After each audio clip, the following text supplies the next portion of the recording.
Pegue a sua Bíblia agora. E no livro de Efésios, capítulo 1, versículo 22 e 23, está escrito assim: e sujeitou todas as coisas a seus pés. A Bíblia está falando de Deus, Pai, que sujeitou todas as coisas aos pés de Jesus. Preste atenção no restante do texto. Sobre todas as coisas o constituiu como cabeça da igreja, que é o seu corpo, a plenitude daquele que cumpre tudo em todos. Ore comigo agora. Deus eterno, Pai, obrigado pela leitura da Tua palavra, e neste momento, meu Deus, que vamos refletir nela. Nos dá a direção, nos dá a capacidade, nos dá, Senhor bendito, a sabedoria necessária para entendermos e para que eu possa, Senhor, ser, ó Deus, um canal por onde Tu possa transmitir esta mensagem santa, sagrada. Abençoa-nos agora, em nome do Senhor Jesus Cristo, eu te peço e eu te agradeço. Muito obrigado. E todos digam amém, digam graças a Deus. Você aqui pode se assentar, e eu vou pedir também licença para me assentar aqui, e a gente vai meditar na palavra de Deus. E eu quero começar esse nosso momento de reflexão dizendo que um dos grandes empecilhos para nós desenvolvermos a nossa fé e consequentemente a plenitude de Deus na nossa vida é que nós não conseguimos entender a igreja como uma pessoa. Infelizmente, uma grande parte das pessoas, uma grande parte daqueles que professam fé em Jesus Cristo, eles têm dificuldade de entender esse conceito, dificuldade de entender que a igreja e Jesus são uma pessoa. A gente muitas vezes não consegue entender porque temos em nossa conceituação, nós temos na nossa maneira de pensar, na formulação dos nossos conceitos, nós temos a ideia do prédio, da estrutura, dos ritos, da organização, das canções, de tudo que se refere a aquilo que nós vemos em termos de manifestação e nos ambientes de culto, que não poucas vezes nos esquecemos que a igreja é uma pessoa.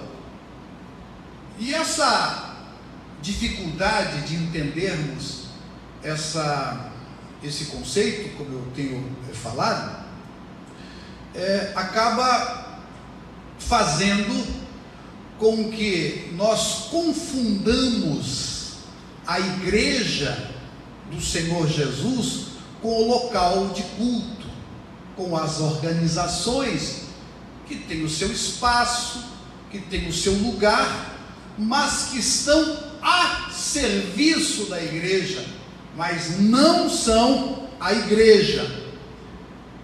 Eu já vi algumas pessoas falarem assim: puxa, devia ter sido tão bom viver no tempo do Senhor Jesus, né? Eu já ouvi, não uma, mas algumas pessoas, poder ver Jesus, poder falar com Jesus, poder abraçar Jesus, poder auxiliá-lo no seu ministério.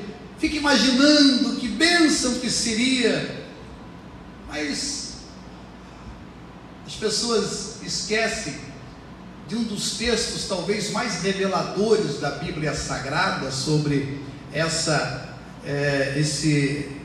falta de compreensão, não é, da verdade que precisamos crer, que está lá no livro de Mateus, capítulo 25, versículo 31 a 46, que tem geralmente como título o julgamento das nações. E esse texto é um dos textos que tem mais interpretações teológicas. Eu já vi interpretações assim das mais diferentes que você possa imaginar a respeito de Mateus 25, do 31 a 46, que é o momento em que Jesus, segundo a Bíblia Sagrada, vem com os seus santos anjos, e todas as nações vão se colocar diante dele, e ali vão estar, segundo a Bíblia Sagrada, as ovelhas e os bodes, né?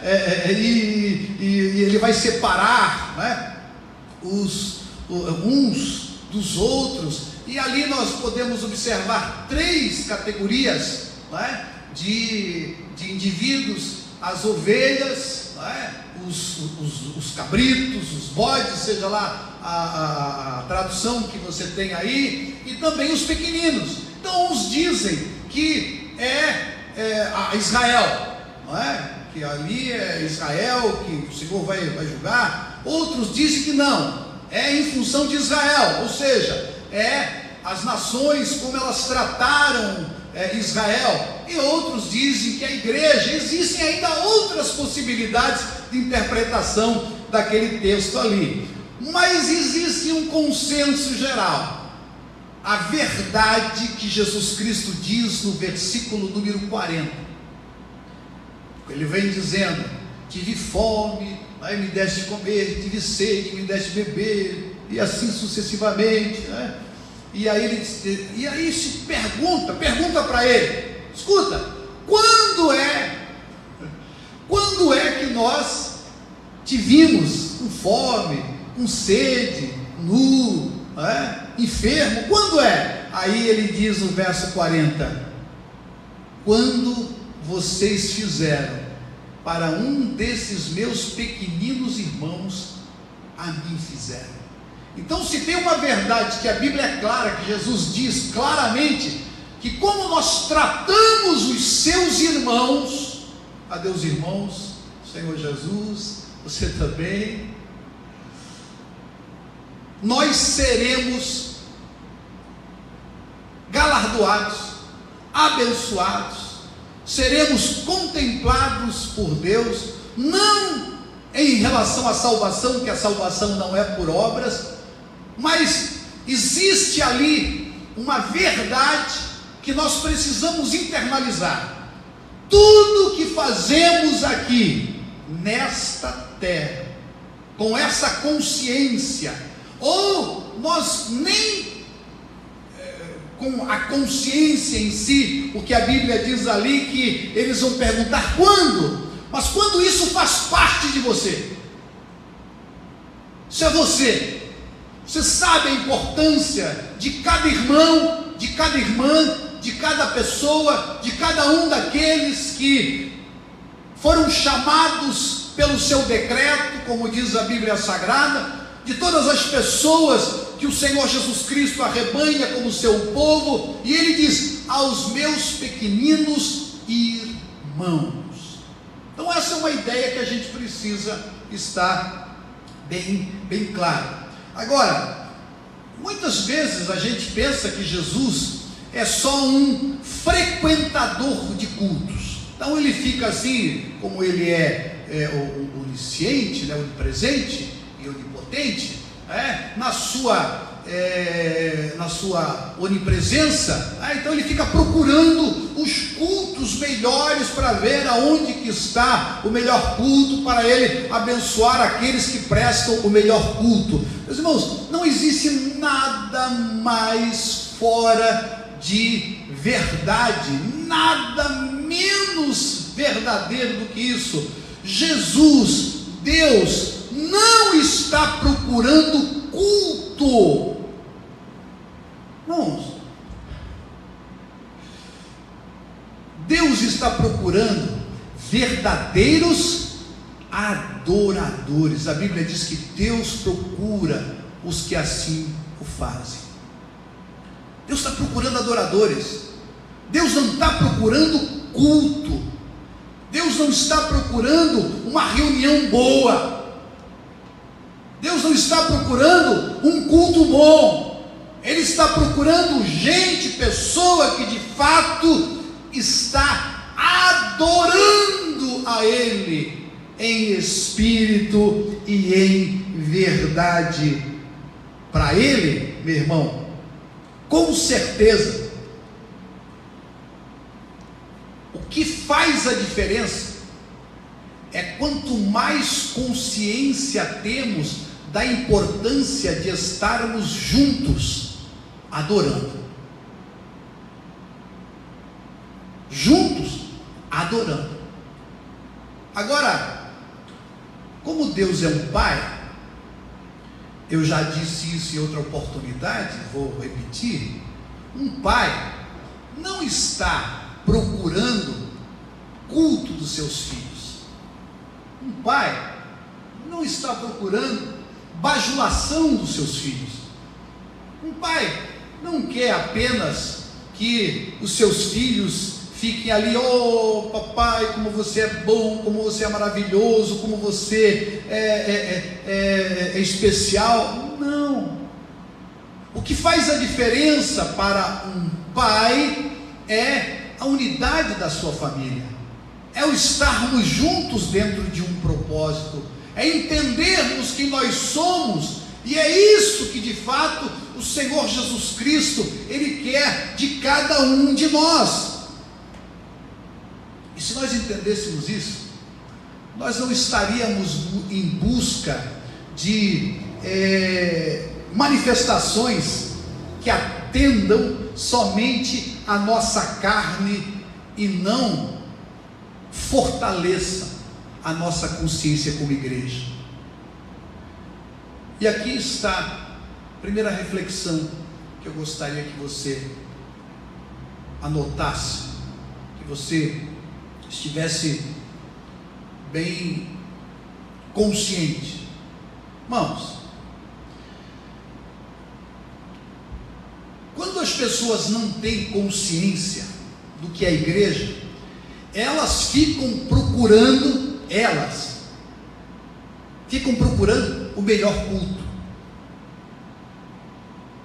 a melhor apresentação, o melhor pregador, o que tem a melhor oratória, as cadeiras mais confortáveis, o ambiente mais bem climatizado. E eu não estou dizendo que tudo isso não tem a sua importância, não tem o seu valor, mas o que faz de fato o valor de um lugar são as pessoas que ali se reúnem. Não existe nada de espetacular em um lugar se ele ou se este lugar não representa alguma coisa. É só mais um prédio, é só mais um espaço, é só mais um lugar. E essa consciência que precisamos ter de Cristo como uma pessoa, irmãos, ponha isso no seu coração. Jesus Cristo não é uma pessoa separada da sua igreja. A Bíblia, se você ler a Bíblia Sagrada toda, e o texto que você acabou de ler comigo, diz que Jesus Cristo, Ele é a igreja, Ele faz parte da igreja, é um só, Ele é o cabeça. Será que a gente consegue pensar com essas categorias de maneira bem clara, que isso faça sentido no nosso coração, que não seja apenas uma ideia teológica, abstrata, sem significado, mas que nós vivamos essa realidade na sua intensidade. Preste atenção, Jesus Cristo, meu irmão, é uma pessoa, e essa pessoa é formada da cabeça, segundo a Bíblia Sagrada, e do corpo, e é nesse corpo que a plenitude se dá. a plenitude, segundo o texto que nós lemos em Efésios 1, capítulo 1, versículo 23, o seu corpo, a plenitude daquele que cumpre tudo em todos. Então, o que está sendo manifesto agora, aqui na terra, é o corpo do Cristo vivo. Mas a Bíblia diz que nós estamos assentados com Cristo, nós somos um com Ele. E essa ideia deveria ser muito bem trabalhada nesse período em que nós fomos impedidos de estar juntos, e agora ainda nós temos apenas a possibilidade de estar reunidos em um número reduzido de pessoas. Eu creio que não há momento mais singular para a gente internalizar essa verdade. Aí eu pergunto, irmãos, e agora, meus queridos irmãos, nesse período de isolamento social, distanciamento social, quarentena, chame do que você quiser, nós ficamos aí mais de 30 dias sem poder nos reunir. O que de fato faz a diferença? O que de fato fez a diferença na sua vida? Diz para mim. Foi a beleza do tempo? É o pastor eloquente? É o cantor afinado? É o coral bonito? É o grupo de dança?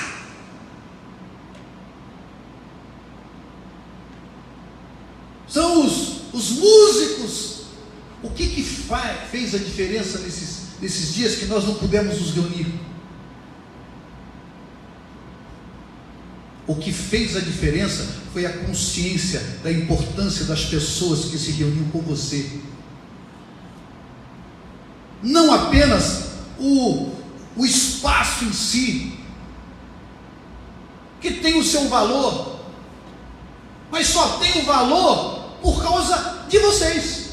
Vocês que estão aqui, vocês que estão em casa, que não estão aqui, alguns impedidos de maneira até médica, né? Os médicos proibiram de sair de casa. Então, pensa naquele tipo de pessoa que vivia buscando e procurando um lugar bom para ele, lugar que ele se adequasse, lugar aonde ele ia buscar um culto bom, mas o culto bom para ele. O culto bom tinha que ser, mas não era para Deus, porque o culto, irmão, qual é o culto bom para Deus? É quando o pregador ele faz a plateia chorar ou rir. É quando o cantor canta tão afinado, maravilhosamente bem, que emociona as pessoas. É isso que para Deus é um culto bom, porque para as pessoas parece que é isso que é importante, mas para Deus, o culto que Ele recebe é onde estão 2 ou 3 pessoas reunidas no seu nome. No seu nome. Gente que tem consciência de quem é o outro para ele, de quem é ele para o outro. Isso é igreja.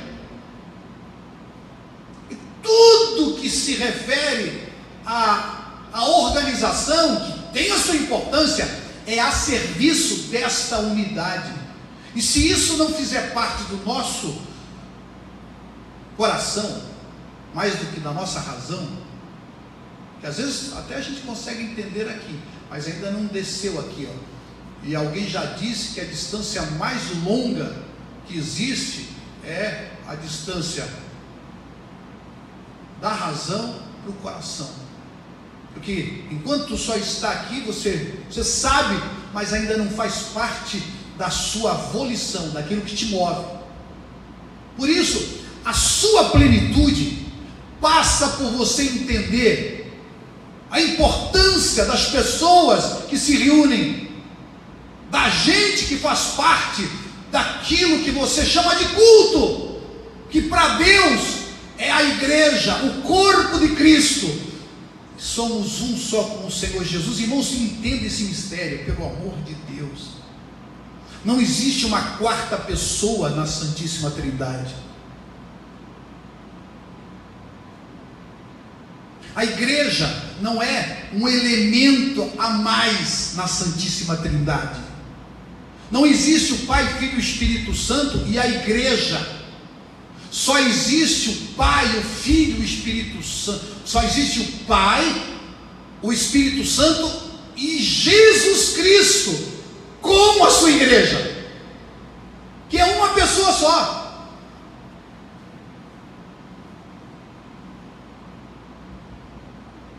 Jesus é uma pessoa só. E isso não é teologia. Isso é verdade revelada, biblicamente clara, explícita dentro da palavra de Deus. E eu preciso que você entenda isso, para que você possa crescer na sua vida espiritual e alcançar a plenitude. Enquanto você não entender a importância da igreja, e a igreja, meu irmão, preste atenção. Se você quer abraçar a Deus, se você quer abraçar o Senhor Jesus Cristo, é a igreja que você tem que abraçar, porque o Deus que você vai conhecer é o Deus que a igreja vai revelar. O Jesus que você pode conhecer é o Jesus que a igreja vai revelar. O abraço que você vai ter de Jesus é a igreja que vai te dar. Porque a Bíblia fala claramente: o corpo, Jesus é o cabeça, e o seu corpo, que é a plenitude daquele que cumpre tudo em todos. Enquanto isso não for uma realidade, você vai ficar aqui. Você vai achar que qualquer lugar é lugar para você cultuar a Deus, sem nenhum tipo de compromisso com as pessoas que ali frequentam. Existem pessoas, irmãos, que assim, infelizmente, e eu quero crer que não é por maldade, não é por maldade, que tanto faz aonde ele está cultuando a Deus, porque o importante é ele ser atendido, é ele ouvir uma boa mensagem, é ele estar escutando boas canções, é ele estar sendo alimentado. Ele não entende ou ela, que é a igreja para o bem ou para o mal, no sentido mais amplo, para aquilo que eu gosto e para aquilo que eu não gosto, das pessoas que eu acho maravilhosas e das pessoas que Deus muitas vezes colocou exatamente por isso, porque você precisa se desenvolver em áreas que, se você fosse colocar só entre pessoas que aplaudissem tudo que você faz, ou que se ajustam aos seus gostos, você nunca cresceria. Mas é impressionante como, infelizmente, as pessoas não conseguem alcançar a plenitude, porque não tem essa visão de Cristo como uma só pessoa. E aí vem aqueles santarrões, né, de plantão, que eu já enfrentei muitos. Não, pastor, mas a igreja está espalhada sobre a terra. Irmãos, pelo amor de Deus, isso é apenas desculpa de quem não quer assumir responsabilidade nenhuma com relação. Eu já falei aqui, as pessoas já estão cientes disso que eu vou falar, muitos já ouviram eu falar isso aqui. 95% das vezes que a Bíblia fala sobre igreja local. Igreja local. Por quê? Porque é ali e é aqui que nós desenvolvemos a nossa relação. Por isso, talvez, esse momento agora, dessa pandemia, ela veio para a gente entender o que de fato é importante. É o local do culto ou são as pessoas que nós estamos em contato? São as pessoas que fazem parte da nossa espiritualidade. Porque se é só, meu irmão, o local, aí você pode escolher qualquer um. E agora você não precisa nem escolher, você pode ficar em casa. Em casa. Vai lá e fica buscando assim a melhor live. Ou tem uns que têm até uma estrutura muito melhor, mas muito melhor do que a nossa. Pode fazer até tipo programa de televisão, e Deus abençoe eles. Mas não é a minha família local. Não são as pessoas que eu conheço, que eu sei o nome, que eu sei até o endereço, que eu sei às vezes o que está se passando, a luta, a dificuldade, o problema, a angústia, sofrimento, a necessidade, ou a vitória, ou a alegria. E isso é igreja. A gente precisa crescer e ver. Qual é a ideia que nós temos de igreja?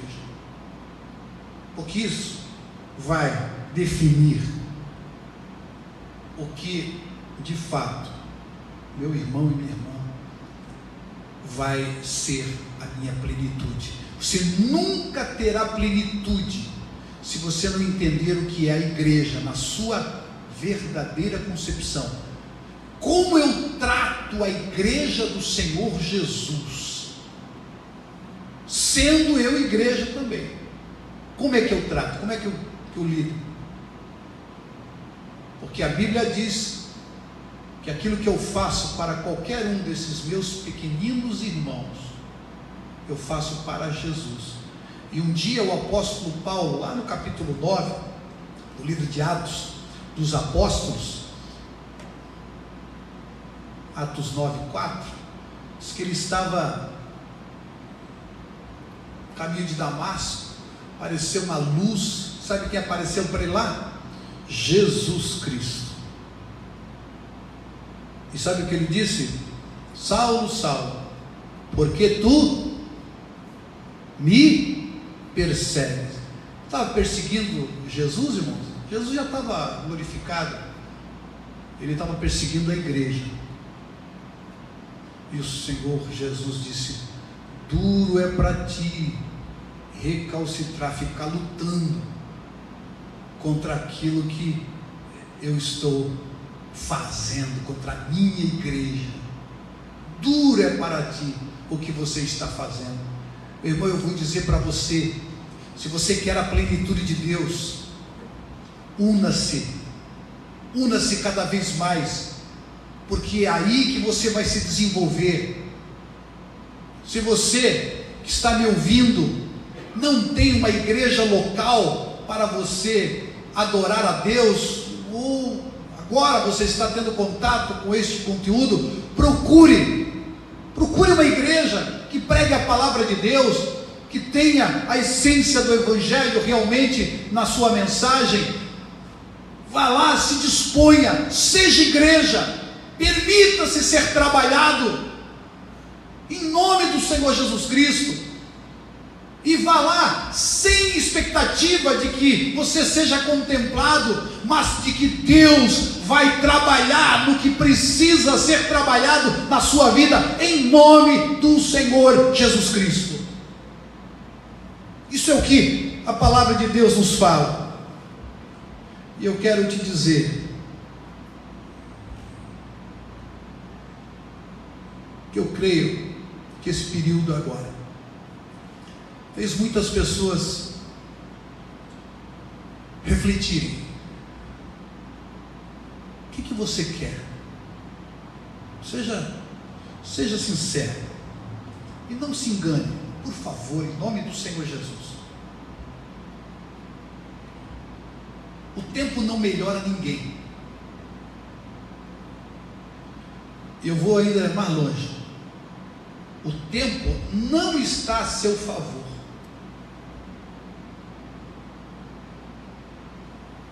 O que nos transforma não é o tempo, que tem pessoas que pensam, a pessoa vai viver, não é?